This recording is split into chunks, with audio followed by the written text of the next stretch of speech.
여러분, 한국인이 중국으로 여행가서 볶음밥을 한 그릇 시키면 감미로운 향의 먹음직스러운 볶음밥이 나옵니다. 그리고 이걸 맛보려고 할 때면 당황하기 마련인데요. 네, 아무리 찾아봐도 젓가락밖에 안 주거든요. 아니, 볶음밥을 젓가락으로 먹으라고. 이건 옆나라 일본을 가도 마찬가지. 규동을 시키면 역시 젓가락만 줍니다. 각종 덮밥도 그렇고, 심지어 일본에서 많이 먹는 카레를 먹을 때도 숟가락을 잘 안 준다고 하죠. 이렇게 중국과 일본에도 숟가락이라고 불리는 게 있긴 한데 우리 거랑 좀 다르고 잘 쓰지도 않습니다. 오늘날 전 세계에서 맨손으로 음식을 먹는 나라가 40%고요. 나이프와 포크로 먹는 나라가 30%, 그리고 젓가락을 사용하는 나라가 30%라고 하는데요. 여기에서 매번 젓가락과 숟가락을 동시에 쓰는 나라는 또 우리뿐이라고 합니다. 대한민국 사람이 밥과 국을 먹을 때 반드시 써야 하는 근본, 이 숟가락은 대체 왜 유독 한국만 쓰는 걸까요?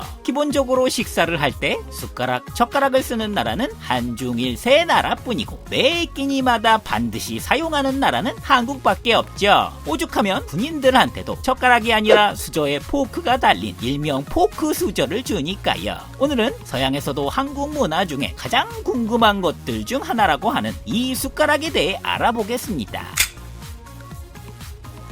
먼저 태초에 인류는 숟가락을 모두 썼을 걸로 추정됩니다. 그도 그럴 게 당시엔 곡식을 재배하면 모두 끓여서 죽을 만들었으니 무언가로 떠먹어야 했을 테니까요. 조미료도 없던 시기에 딱히 다르게 만들어 먹는 요리란 개념이 없었겠죠. 그렇게 시간은 흘러왔고 이제 중국으로 넘어가 봅니다. 한국도 일본도 수저는 처음엔 이 중국에서 넘어왔다고 하니까요. 처음엔 쌀을 많이 먹던 중국도 뼈나 정동으로 만든 숟가락을 사용했다고 합니다. 그러다 한나라식이 쌀 말고 새로운 곡물을 받아들입니다. 바로 밀이었죠. 그렇게 화북 지역에서 밀을 재배해서 나온 밀가루는 수제비 형태로 만들어 먹었고 이때까지도 숟가락은 계속 썼다고 합니다. 그러다 원나라 시기가 되니 이 밀로 국수를 만드는 기술이 발달하게 됩니다. 이때가 12, 13세기경. 그렇게 주식은 밀가루로 만든 만두나 국수로 변하게 되니 자연스레 숟가락은 쓸 일이 없어졌습니다. 더불어 또 하나 결정적인 거, 중국은 옛부터 물이 맑지가 않다고 하죠. 중국 땅이 석회암 지형이 대부분이라 물에 석회석이 녹아있는데 석회석은 뭉치는 기질이 있습니다. 그러니 물에서 냄새도 나고 그냥 마시면 석회석이 몸에 쌓여 요로결석이나 신장결석 같은 병도 유발하므로 이걸 방지하려고 중국 사람들은 물을 끓여 먹기 시작했고 그렇게 차 문화가 발달하기 시작했습니다. 유럽도 물에 이 석회석이 많아서 그냥 물 대신 탄산수를 많이 먹기도 하죠. 이래서 그냥 물보다 차를 더 먹는 거고요. 음식도 삶거나 데치지 않고 기름에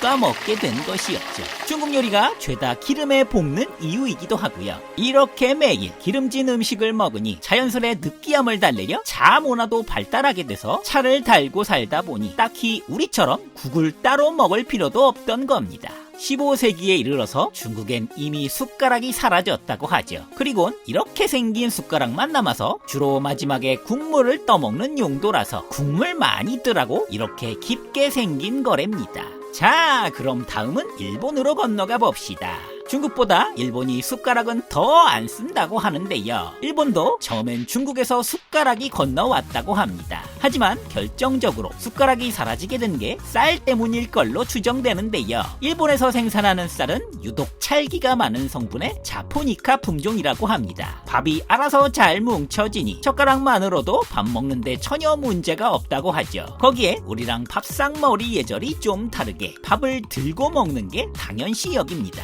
일단 밥상에 밥을 놓고 먹기에 밥상 자체가 높이가 많이 낮기도 하고요. 밥을 바닥에 놓고 먹으면 개가 먹는 형태랑 비슷하다고, 형박하다고 느낀답니다. 밥을 들고 먹는 게 기본 예의라는 거죠. 반대로 우린 들고 먹는 걸 더 경박하다고 생각하고요. 어쨌든 이런 문화 차이로 밥까지 들고 먹으니 숟가락은 정말 필요가 없었습니다. 거기에 숟가락을 사용하는 다음 용도죠. 국을 살펴보면요, 아시다시피 건더기가 거의 없습니다. 일본인들이 많이 먹는 미소 된장국 같은 것도 마찬가지. 그냥 들고 호로록 하고 마시면 그만인 이런 국 융문화는 예전 7세기 후반에 675년 일본의 텐무 천황이 고기를 못 먹게 금지하면서 무려 1200년간 육식을 안 하다 보니 국에 딱히 큰 건더기를 넣을 만한 일도 없어서 그랬다고 하고요. 그리고 또 하나 그릇의 차이도 있습니다. 이때까지 일본은 자기를 만들 기술이 없었다고 합니다. 그래서 일본의 그릇은 대부분 나무였죠. 나무 그릇은 열 전도율이 낮아서 들고 먹는데 지장이 없기도 합니다. 음식 문화 자체도 대부분 덮밥인데 우리처럼 섞거나 비벼 먹는 게 아니라 밥 위에 이것저것 재료를 그대로 올려서 그 상태로 밥과 재료를 그대로 올려 먹는 형태이기 때문에 젓가락만으로도 충분한 거죠. 그래서 일본에선 12세기부터 이미 밥상에서 숟가락이 사라졌다고 하고요. 중국보다 숟가락을 더 안 쓴다고 합니다.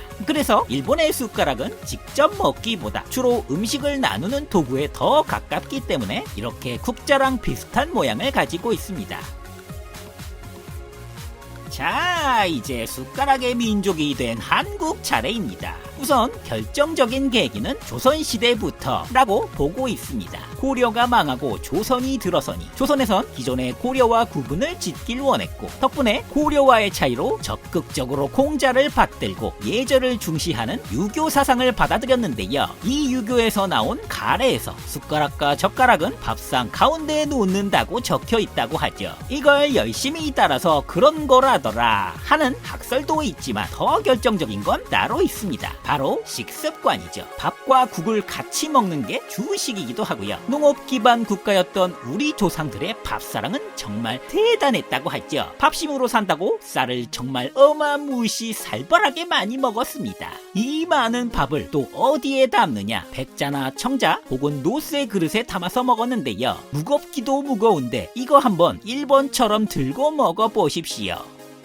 어디고 네, 밥상에 두고 그냥 숟가락으로 떠먹는 게 당연히 편하겠죠? 식사 때마다 전완근 운동할 거 아니라면 말이죠. 그리고 또 주로 쓰던 그릇인 노쇠나 자기에 뜨거운 걸 담으면 열 전도율이 좋아서 너무 뜨거워 들고 먹을 수가 없습니다. 뚝배기는 말할 것도 없고요. 반대로 이런 그릇은 뜨거운 게 오래가니 식사를 마칠 때까지 뜨끈하게 밥과 국을 즐길 수 있기도 하는 거죠. 우리가 대시가로 발전한 도양이기도 합니다. 이 밖에도 반찬들도 콩자반이라던가 계란찜, 멸치볶음처럼 숟가락으로 먹는 게 더 편한 반찬들도 많고요. 뭐 이것 때문에 한국인 종특으로 찌개나 반찬을 숟갈로 여럿이 같이 먹다 보니 헬리코박터균이 퍼지는 부작용도 있긴 합니다.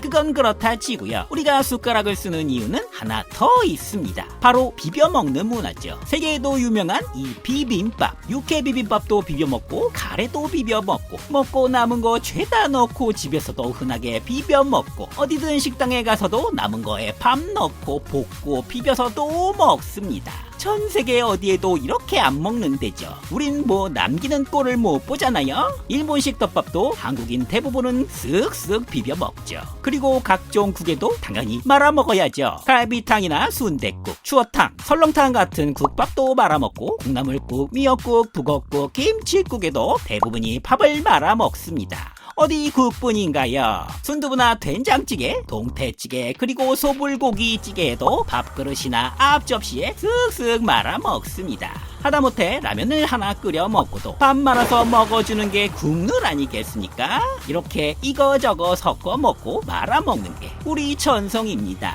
젓가락으로 떡국 먹는 거 상상이나 가십니까? 당연하게도 우리 삶에 숟가락이 빠질래야 빠질 수가 없습니다. 이렇게 전 세계에서 숟가락을 가장 사랑하는 민족 한국인들에게 숟가락이 사라질 날은 아마 오지 않지 않을까요?